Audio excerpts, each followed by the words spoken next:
বাংলাদেশ জামায়াতে ইসলামীর নায়েবে আমির ও কুমিল্লা ১১-১৪ আসনের দাঁড়িপাল্লা প্রতীকের প্রার্থী ডাক্তার সৈয়দ আব্দুল মোহাম্মদ তাহের বলেছেন, রাজনৈতিক বিশ্লেষকরা মনে করেন আগামীতে ১১ দলীয় জোট সরকার গঠন করবে।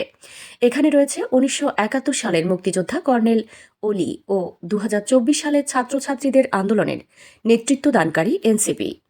শনিবার ৭ই ফেব্রুয়ারি বিকেলে ১৪ উপজেলার মুন্সিরহাট ইউপির উনকোট উচ্চ বিদ্যালয় মাঠে ১১ দলীয় জোট জামায়াতে ইসলামীর প্রার্থীর নির্বাচনীয় জনসভায় প্রধান অতিথির বক্তব্যে তিনি এসব কথা বলেন।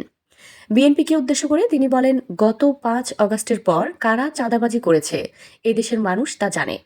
সুতরাং এদেশের মানুষ তাদের ভোট দেবে না। আর জামায়াতে ইসলাম ক্ষমতায় আসলে কোনো চাঁদাবাজি হবে না। তাহের বলেন, বাংলাদেশ কি ৫৬ বছর আগের পথে হাঁটবে নাকি আগামী পথে হাঁটবে তা ঠিক করবে এই নির্বাচন। হ্যাঁ ভোট না ভোটের মধ্য দিয়ে আগামীর বাংলাদেশ এগিয়ে যাবে। তাই অনেকেই বলছেন এই নির্বাচন বড় চ্যালেঞ্জের। একটি দল প্রথমে হ্যাঁ ভোটের পক্ষে ছিলেন না, জনগণের চাপে পড়ে এখন হ্যাঁ ভোটের পক্ষে আসছেন। তিনি আরও বলেন, ১২ তারিখ নির্বাচনে এই ১৪ গ্রামে কেন্দ্র দখলের দুঃসাহস দেখাবেন না।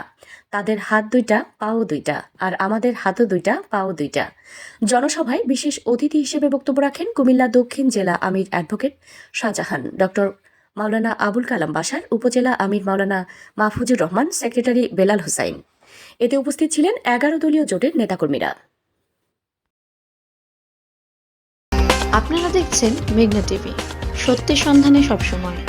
এছাড়া দেশ বিদেশের নিত্য নতুন খবর জানতে মেঘনা টিভির ফেসবুক পেজ facebook+meghnaTV.bd তে লাইক দিয়ে আমাদের সাথেই থাকুন।